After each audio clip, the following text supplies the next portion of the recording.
Everything starts with hunger. Not the hunger you feel before lunch, checking the clock, deciding between takeout options. A different kind. The kind that shaped everything about who we became. For nearly the entire span of human existence, there was no refrigerator, no grocery store, no guarantee that tomorrow would bring food at all. And yet somehow, generation after generation, our ancestors ate. They survived ice ages, droughts, and the slow crawl of evolution itself. So what exactly was on the menu, day after day, for the 99% of human history that came before agriculture, before cities, before anything we'd recognize as civilization? The answer isn't what most people expect. And it starts somewhere unexpected too. Not with meat, not with fire, but with a plant so unremarkable you'd walk past it without a second glance. Picture East Africa more than 2 million years ago. A small band of early hominins moves across an open savanna, and beneath their feet, hidden in the dirt, lies something that may have changed the trajectory of an entire species: tubers. Roots. Underground storage organs packed with starch and calories, the kind of steady, dependable food source that doesn't run away, doesn't require weapons, and doesn't demand cooperation from anyone else. Some researchers believe these humble roots were just as important to early human survival as meat, maybe more so. Digging them up required something new, though. It required tools.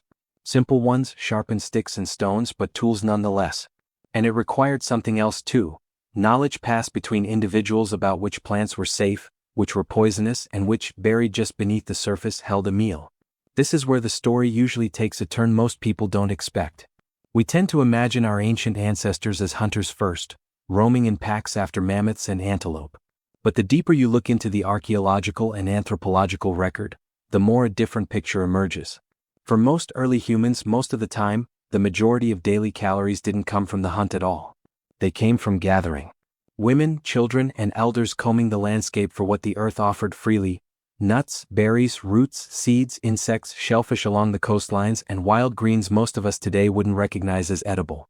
In many documented hunter-gatherer societies studied by anthropologists in the 20th century, plant foods made up somewhere between 50 and 80% of the total diet. Meat, when it came, was often a celebration. A feast. Not the daily staple Hollywood loves to depict. So why does the caveman eating a mammoth leg image dominate our imagination so completely? Part of the answer lies in what survives in the archaeological record. Bones fossilize. Stone tools used for butchering survive for millions of years. But a handful of berries, a fistful of tubers, the soft flesh of a wild fig, these disappear. They leave almost no trace.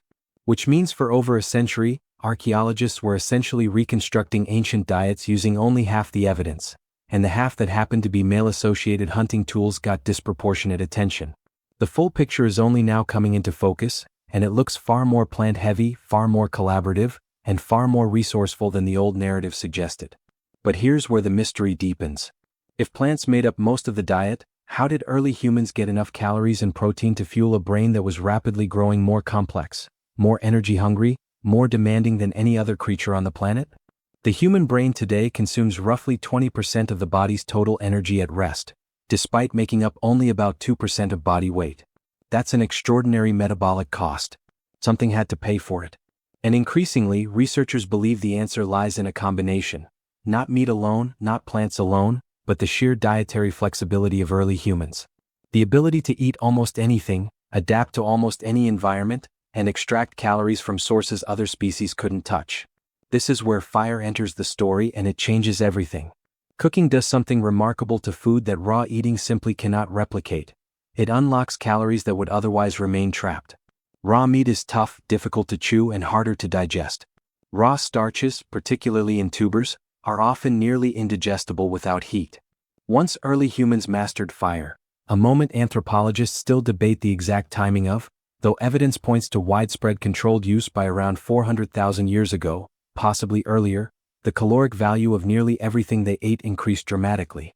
Some researchers argue this single technological shift, cooking, may be one of the most underrated turning points in human evolution. More available energy meant more fuel for a growing brain. It meant less time spent chewing. Chimpanzees, by comparison, spend nearly half their waking hours chewing raw food, while humans today spend a small fraction of that. All that freed time, all those freed calories had to go somewhere. Many scientists believe it went toward building the very brains capable of asking questions like the one this documentary is exploring right now. So imagine a typical day tens of thousands of years ago, somewhere on the plains of what is now Tanzania, or the forests of what is now France, or the coastlines of what is now Chile. Morning might begin with foraging, a walk that could stretch for miles, picking berries in season, digging for roots, checking snares or traps set the day before. Children would often participate too, not idly playing but actively learning, watching which plants their elders avoided and which they gathered eagerly. This wasn't formal education in any modern sense, but it was education nonetheless, passed down through observation and repetition, generation after generation. Protein came from a surprising diversity of sources. Yes, large game when it was available, but also insects, which remain a significant protein source in many traditional diets around the world today. Grubs, termites, and certain beetle larvae are calorie-dense and, contrary to modern squeamishness, were likely a regular and reliable food source, especially when larger game proved elusive. Shellfish, too, played an outsized role for communities near coastlines and rivers.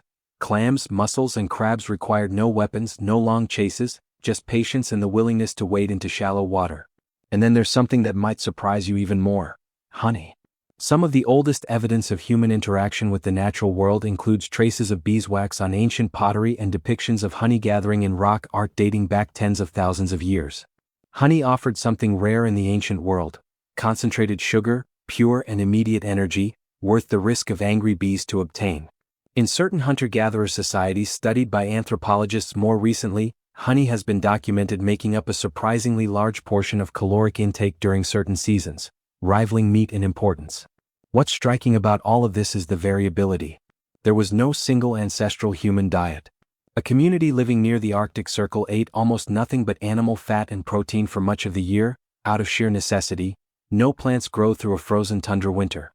Meanwhile, communities in tropical regions might eat dozens of different plant species across a single season, adapting constantly as different fruits ripened, different tubers matured, different animals migrated through. The diversity of the human diet, historically, mirrors the diversity of environments humans learned to survive in. We weren't built for one specific way of eating. We were built to adapt. This adaptability came with real risk, though. Feast and famine weren't metaphors. They were the literal rhythm of existence for most of human history. A drought could wipe out the plants a community depended on. A harsh winter could scatter the herds that provided meat. Archaeological evidence, including growth patterns preserved in ancient teeth and bones, reveals periods of malnutrition and stress interspersed with periods of relative abundance.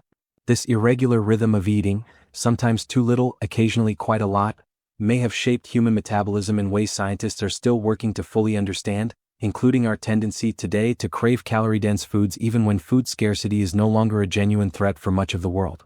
Then, around 10 to 12,000 years ago, something happened that would eventually transform the entire trajectory of the human diet, and with it, human civilization itself.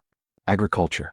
In several regions of the world, largely independently of one another, human communities began deliberately cultivating plants and domesticating animals rather than relying solely on what could be found or hunted.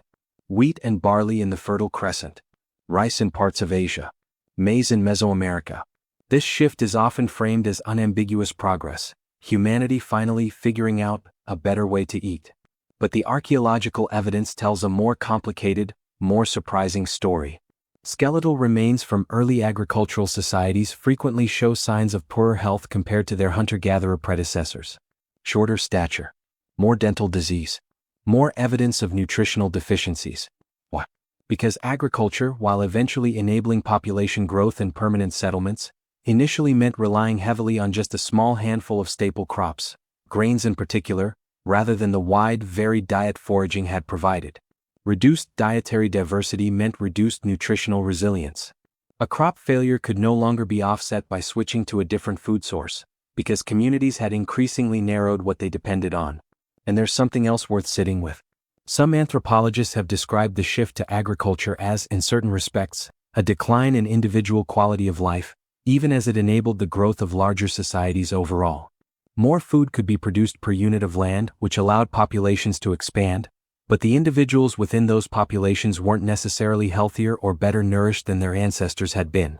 They were, in many cases, working harder, eating a narrower diet, and living in denser, more disease-prone settlements. Progress, in this sense, wasn't experienced equally by everyone it affected. It solved certain problems while quietly creating new ones. This is one of the great underappreciated ironies buried in the story of what humans have eaten. We tend to picture history as a straight line moving toward improvement. Better tools, better food, better lives. But the archaeological and skeletal evidence suggests something messier. Diets narrowed even as food production expanded. Nutritional quality for a significant stretch of early agricultural history may have actually declined for the average person, even while the overall food supply grew. What's perhaps most remarkable is how much of this deep dietary history still echoes inside each of us today, whether we recognize it or not. Our taste for sweetness, likely inherited from ancestors who prized rare, calorie-dense honey and ripe fruit. Our craving for fat and salt, once markers of nutrient-dense, hard-to-find foods, now abundant on demand in ways our bodies never evolved to expect. Even the rhythm of feast and scarcity, once dictated by seasons and survival, echoes faintly in modern patterns of eating that our bodies still seem calibrated to, even in a world where scarcity for many people is no longer the threat it once was. So the next time a meal is placed in front of you, ordinary, unremarkable, barely worth a second thought, it's worth remembering what it took to get here. Millions of years of trial and error. Generations who learned, through hunger and observation, which roots to dig, which fruits to trust, which insects to eat and which to avoid. A slow, accumulated inheritance of knowledge that no single person invented, and that every person alive today carries forward, whether they realize it or not. We often ask what our ancestors ate as though searching for a lost, ideal way of eating we might return to. But perhaps the real lesson isn't a specific diet at all. Perhaps it's the reminder that flexibility, curiosity, and adaptability were always the point. Humans didn't survive because we found the one perfect food. We survived because we never stopped being willing to try something new.